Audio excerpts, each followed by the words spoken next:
할렐루야.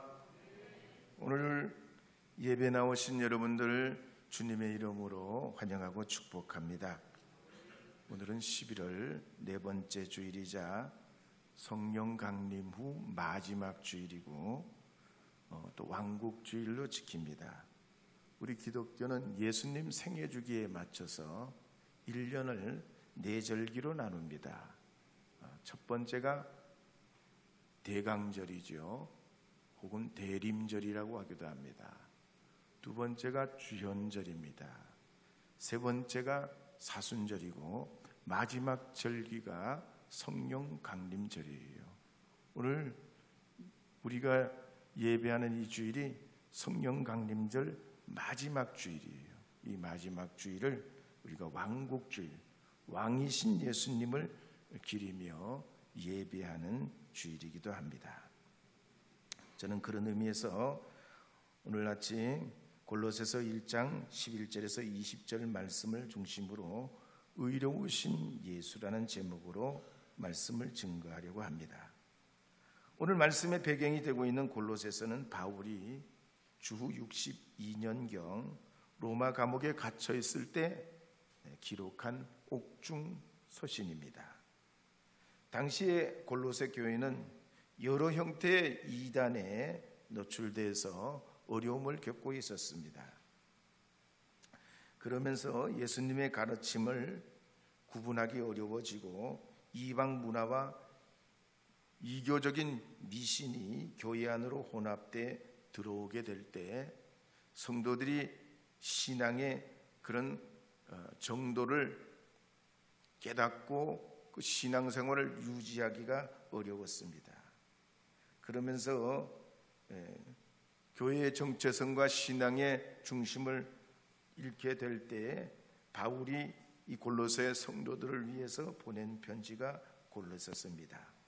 그래서 이 골로새서를 보면 예수 그리스도의 신성과 능력을 강조하고 만유의 주가 되시고 만물의 근원이 되신 예수 그리스도를 통해 구원받는 성도들이 어떻게 해야 바른 신앙생활을 할지 우리에게 권면하는 내용이 나옵니다. 먼저 골로새서를 보면 이단의 정체를 밝히고 거짓된 모습을 드러내려 하고 있습니다. 당시 골로새 지방에는 여러 민족이 한데 어우러 살았습니다. 그 중에 부르기아 사람들도 있었고 헬라 사람들도 있었고 유대인들도 적지 않게 있었습니다. 그러다 보니까 이 골로새 지역에 자연히 이방 문화와 종교가 혼합되게 되고 허탄한 사상들과 우상 숭배가 성행하게 됐습니다. 이런 흐름이 골로새 교회 안에 들어오게 됐는데 그 중에 가장 대표적인 것 중에 하나가 천사 숭배 사상입니다. 이런 걸 주장하는 이들은 죄인인 우리 인간이 하나님과 직접 교통하기에는 부족하기 때문에 천사 같은 신령한 존재가 중보자가 돼서 하나님과 우리 사이를 이어줘야 된다, 그렇게 생각하고 약간 마리아 숭배 비슷한 이런 천사 숭배의 사상이 이 교회 안에 들어와서 천사들에게 예배도 하고 천사들에게 기도하기도 하고 그렇게 해야 한다고 주장했습니다. 그러나 우리 주 예수 그리스도는 그렇지 아니하시죠. 우리의 구원은 예수님 한 분만으로 족합니다. 누구라도 예수 그리스도를 믿기만 하면 죄로부터 용서받고 구원과 영생에 이르게 됩니다. 그래서 골로새서 2장 18절 상반절에 보면 이렇게 기록하는 내용이 나옵니다. 함께 읽어보도록 하겠습니다. 아무도 꿈에는 겸손과 천사 숭배를 이유로 너희를 정죄하지 못하게 하라. 오늘 우리가 살아가는 세상도 그렇습니다. 예수님과 우리 사이에 뭔가 좀 있어야 돼. 선행이 있어야 되거나 금식이나 우리를 아주 스스로 자책하는 뭔가 있어야 되지 않을까? 그러면서 뻥튀기도 하고 말도 안 되는 이런저런 것으로 엮어서 그렇게 몰아가는, 늘 그랬던 건 아니지만 이런 것들이 교회 안에 들어올 수 있고 이 사회 안에 일어날 수가 있습니다. 가령 할로윈 데이를 봐도 그렇습니다. 할로윈의 기원은 고대 켈트족이 드렸던 제사에서 기원합니다. 근데 그들이 한 해 끝을 11월 31일로 보는 거죠. 그 10월 31일 날, 그날 밤 죽은 자들을 위해서 제사하는 그 불의가 할로윈 데이가 거기에서 나온 겁니다. 그래서 불을 피우고 제물을 바치고 영혼을 달래는 의식을 하면서 이렇게 이와 같은 할로윈 데이가 시간이 지나면서 민속 축제로 변하고 중세 시대에 와서는 유럽 전역에 퍼지게 되고 20세기에 들어와서는 미국에서 상업화가 되면서 지금은 이 할로윈 데이가 파티 문화로 재탄생하게 됐습니다. 근데 핵심은 여전히 죽음과 귀신과 악령이 모티브입니다. 그래서 그런 가면을 쓰고 그런 인형을 가지고 놀고 그걸 선물을 하고 그걸로 뭐 춤을 추고 놀면서 재미있다고 그러고, 우리나라에서는 유치원에서도 이 할로윈 데이를 아이들에게 가르치고 발표를 하게 하고 청소년 문화에 이걸 도입하면서 죽음과 공포를 놀이문화로 이렇게 상업화로 변신되게 하고 있는 겁니다. 영적인, 철학적인, 그리고 우리의 중요한 가치가 뭔지 무분별적으로 이걸 두려우고 적용시킨 한 예입니다. 그러나 예수 그리스도를 중심으로 한 기독교 문화와 신앙은 그렇지 않습니다. 공포나 죽음이 아니에요. 우리 기독교 문화는 질병과 고통과 사명과 저주에서도 다시 회복되는 생명의 문화를 가지고 있습니다. 우리 기독교 문화는 그래서 밝습니다. 긍정적이에요. 미래적입니다. 그러므로 여러분이 주님 안에서 화목한 가정이 되려면, 아름다운 삶을 살려면 주님과 가까이 하시고 주 안에 살아가게 될 때에 여러분의 가정도, 여러분의 삶도, 여러분의 자녀 우선도, 이 나라 이 민족도 하나님 앞에 아름답고 복된 나라가 되게 될 줄로 믿습니다. 두 번째로 이 골로새 교회는 영주주의 사상이 들어와서 어려움을 줬습니다. 영주주의는 주전 2세기 때 가장 번성을 했었습니다. 그리스, 로마, 또 이스라엘뿐만 아니라 소아시아 지역의 애국 같은 아프리카 지역에 유행했던 혼합 종교고 이단 사상입니다. 그들은 세상을 거룩한 신의 세계와 악한 물질의 세계로 두 가지로 나눠봤습니다. 그래서 인간이 이 악한 물질의 세계에서 탈출을 하려면 영적 자각이 필요한데, 이 영적 자각은, 영적 깨달음은 금욕을 통해서 가능하다고 생각했습니다. 그러면서 삼위일체 되신 예수님을 끌어내리고 왜곡시켜가지고 예수님은 단지 육체를 잠깐 빌린 그런 신성의 예수님만 강조하고 예수님도 단지 선지자의 한 분이라고 생각했습니다. 그러나 요한복음 20장 28절에 보면 도마는 예수님을 나의 주, 나의 하나님이라 고백합니다. 베드로후서 1장 1절에도 보면 베드로가 예수님을 우리 하나님과 구주 예수 그리스도라고 고백하는 내용이 나옵니다. 또 사도 요한도 요한 1서에서 증거하기를 예수님은 참 하나님이시요 영생이시라고 고백합니다. 더욱이 요한복음 1장 1절에 보면 태초에 말씀이 계시니라, 이 말씀이 하나님과 함께 계셨으니 이 말씀은 곧 하나님이시라. 말씀은 예수님이고 예수님은 곧 하나님이시라 증거하고 있는 겁니다. 그런데 영지주의자들은 예수님을 단지 구원의 비밀을 증가로운 선지자로 여기고 예수님의 인성은 부정하고 신성만 강조했던 겁니다. 그러나 우리 주님은 그렇지 않죠. 그래서 바울도 골로새서 1장 15절에서 17절에 이렇게 증거하는 내용이 기록되어 있습니다. 함께 읽어보겠습니다. 그는 보이지 아니하는 하나님의 형상이시요 모든 피조물보다 먼저 나신 이시니 만물이 그에게서 창조되되 하늘과 땅에서 보이는 것들과 보이지 않는 것들과 혹은 왕권들이나 주권들이나 통치자들이나 권세들이나 만물이 다 그로 말미암고 그를 위하여 창조되었고 또한 그가 만물보다 먼저 계시고 만물이 그 안에 함께 섰느니라. 바울이 증거에도 보면 예수님은 피조물이 아니란 얘기입니다. 영원부터 영원까지 계시는 하나님이요 하늘과 땅이 보이는 것도 있고 보이지 않는 것도 있지만 모든 만물이 예수님을 통해 창조되었다는 얘기입니다.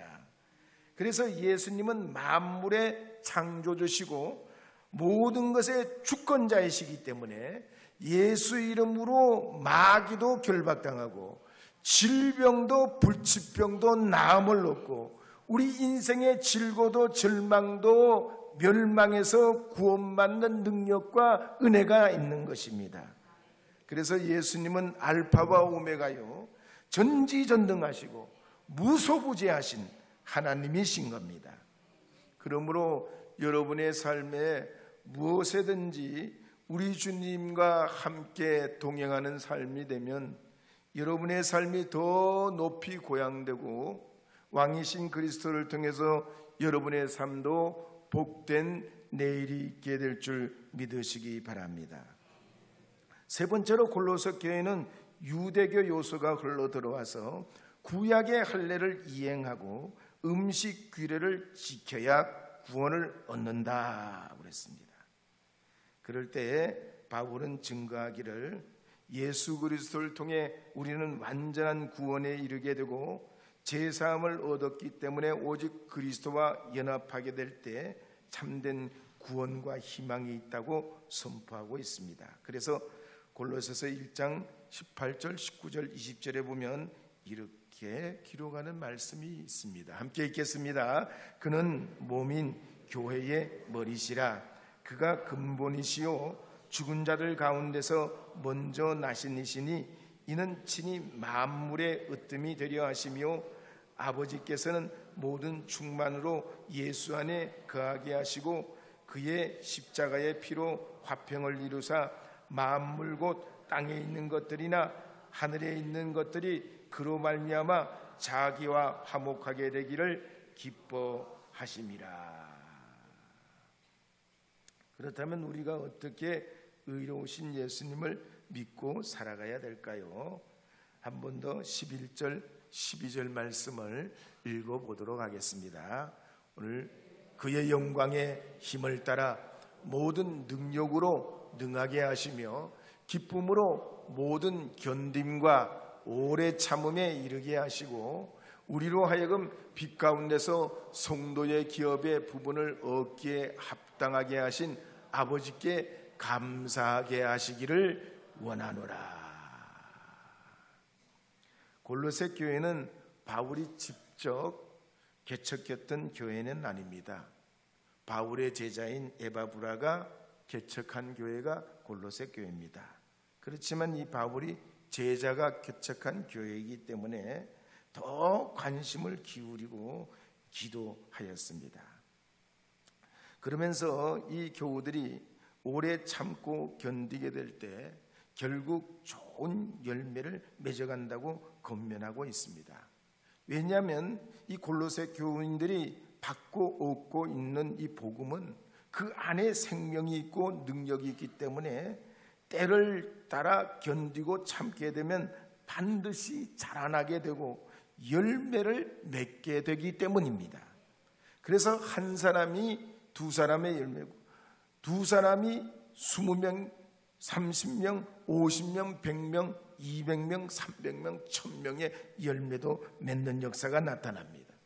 마치 옥토에 씨앗이 떨어지면 30배, 60배, 100배의 결실을 맺는 것과 같이 이 복음의 생명의 능력도 가만히 있질 않습니다. 살아있는 하나님의 그 능력으로 나타나고 때가 되면 이 복음을 우리가 품고 있으면 반드시 열매를 맺게 될 줄 믿으시기 바랍니다.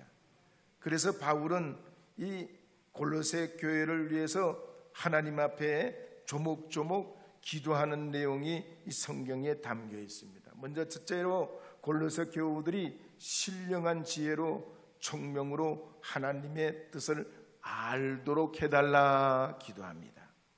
두 번째로 이 골로새 교우들이 범사에 주님을 기쁘시게 하고 합당한 생활을 하게 해달라고 간구합니다. 세 번째로 바울은 이 골로새 교우들이 모든 선한 일에 열매를 맺고 하나님을 아는 것에 자라게 해달라 기도합니다.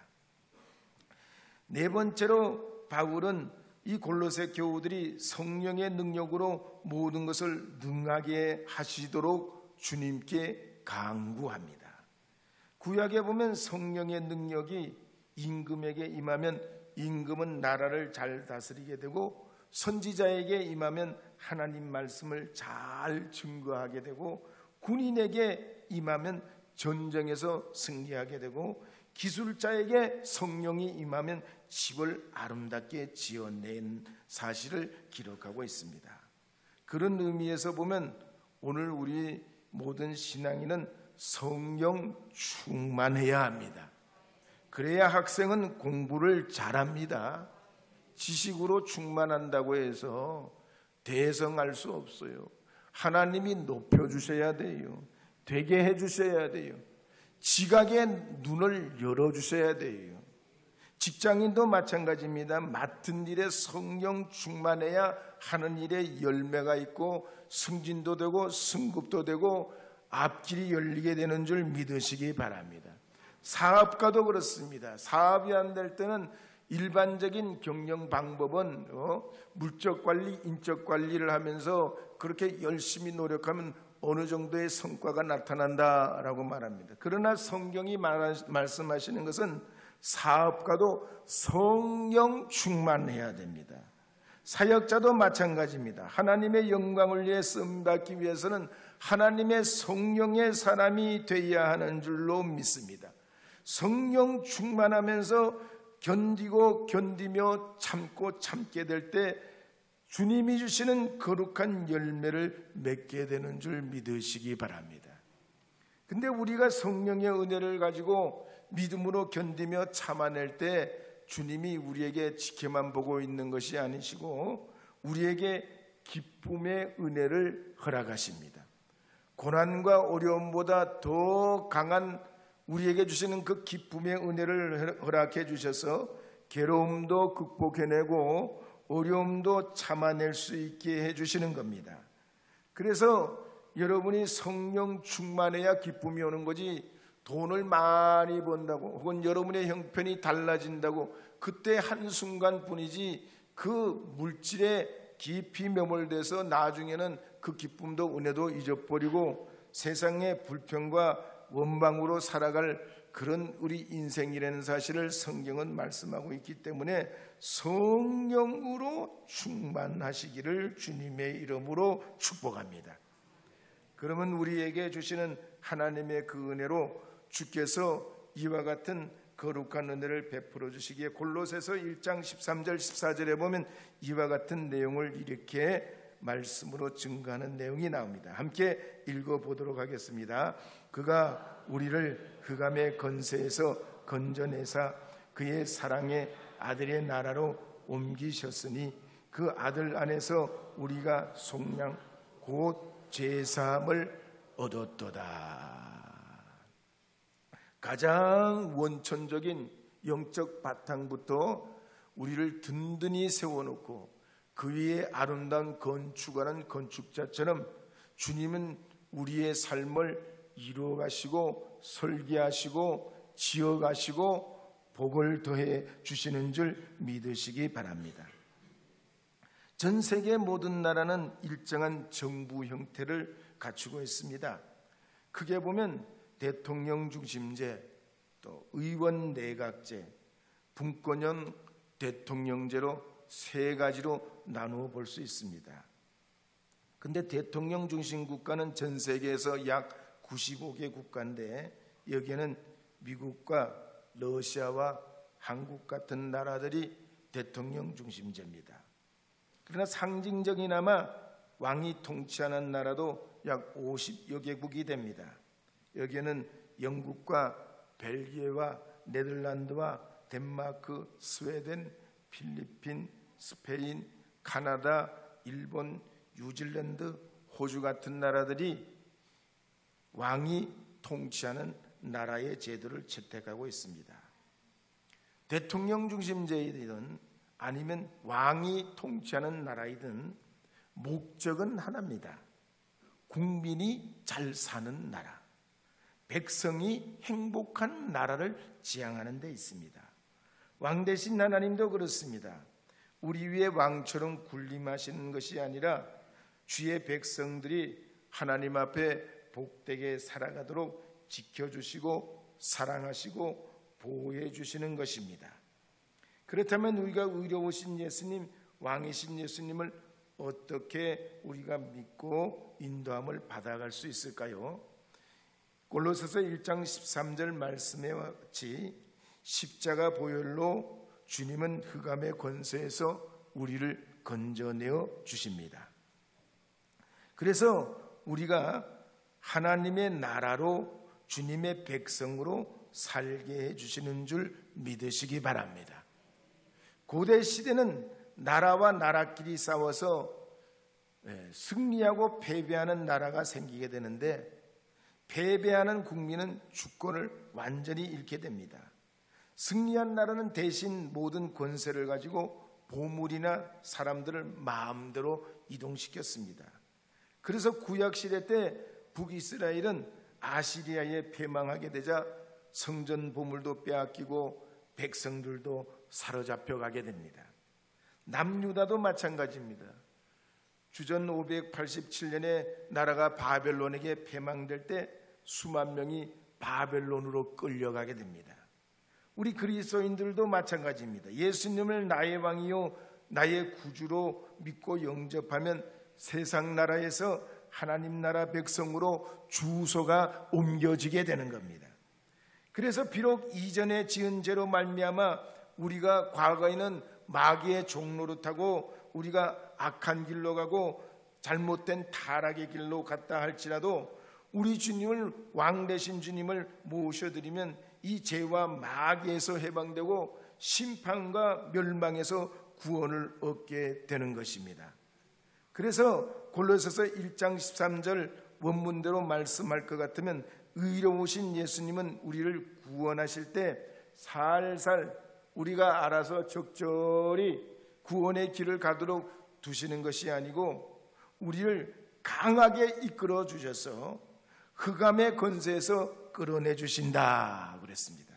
마치 119 대원이 위기에 처한 사람을 구하게 될 때 불덩이에 들어가서 그 위기에 있는 사람을 끌어내듯이 하나님은 우리를 구원해내실 때 그렇게 우리에게 강하게 우리를 건져주신다는 얘기입니다.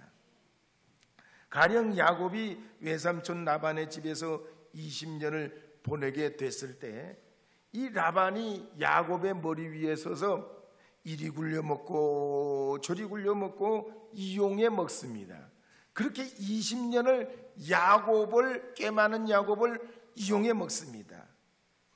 라반이 얼마나 야가 빠졌는지 야곱을 20년 동안 부려먹고도 월급 한 푼도 주지 않았습니다. 그러니까 하나님께서 이 야곱이 스스로 자기 문제를 해결할 수 있는 능력이 없다는 걸 아시고 이 라반의 양과 염소를 잡아태서 얼룩무늬 점박이들이 왕창 생겨나게 하셔서 야곱의 것을 챙겨주셨습니다. 뿐만 아니라 출애굽기에도 보면 이스라엘 백성들이 애굽에 정착한 지 400년이나 지났습니다.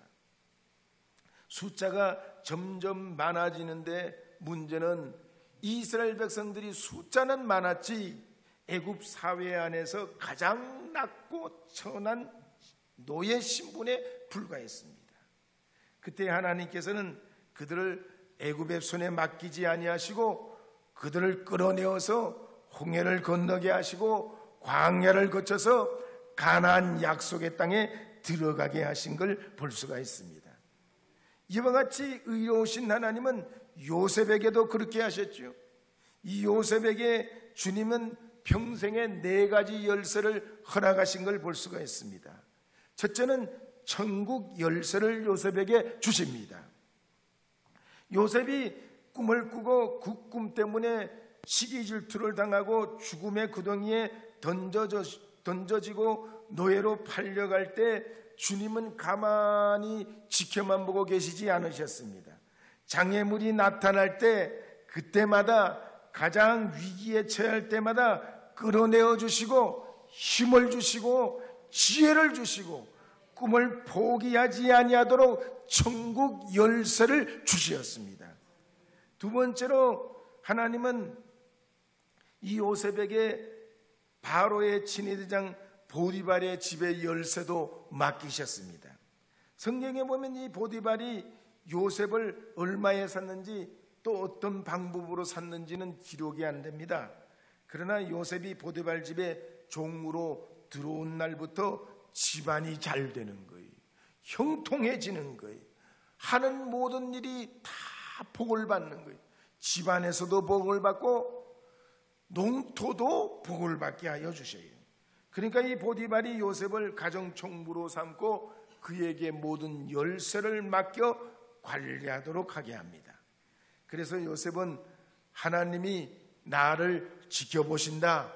하나님은 나를 아신다. 나는 하나님 앞에 살아간다.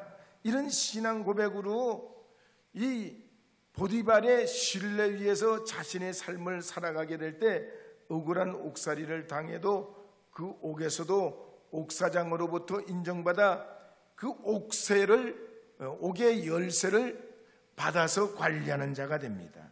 나중에는 하나님의 지혜로 바로왕의 꿈을 풀이하면서 애굽의 모든 창고 열쇠를 맡아 관리하는 자가 요셉이 되게 됩니다. 그러므로 여러분의 인생도 하나님과 함께하고 의로우신 주님과 함께하게 될 때 여러분이 복을 받을 줄 믿으시기 바랍니다. 하나님은 땅의 구원과 하늘의 구원을 허락하시는 만왕의 왕이신 줄 믿으시기 바랍니다. 우리나라 대한민국도 마찬가지죠. 우리를 가난에서 무지에서 건져주신 분은 우리 하나님이신 줄 믿으시기 바랍니다. 우리나라가 1988년 서울올림픽 이전까지만 해도 경상수지가 세계 19위였습니다. 하계올림픽도 그전까지만 해도 이념의 갈등으로 국제관계가 서로 얽히고 설켜서 반쪽 올림픽에 불과해서 이 올림픽은 적자 올림픽이라고 그랬습니다. 그런데 서울올림픽이 유치되면서 이상하리만큼 서로 앞을 다투어 서울로 한국으로 오게 됩니다. 그래서 IOC 회원 167개국 중에 160개국이 서울올림픽에 참여하는 역대 최고의 성과를 거두게 됩니다. 그러면서 우리나라는 올림픽 성적도 4위나 되고 나라 경제도 살아나게 되고 수출도 살아나게 되고 고용도 올라가게 되고 기적의 역사가 나타납니다. 그리고 지금 2025년 기준으로 보면 우리나라 경제는 세계 10위권 안에 들어갑니다. 또 군사적으로는 세계 5위 대국이 됐습니다. 원전 수출에 방산산업에 자동차와 반도체와 K문화와 K푸드로 날마다 위상이 높아가고 있습니다.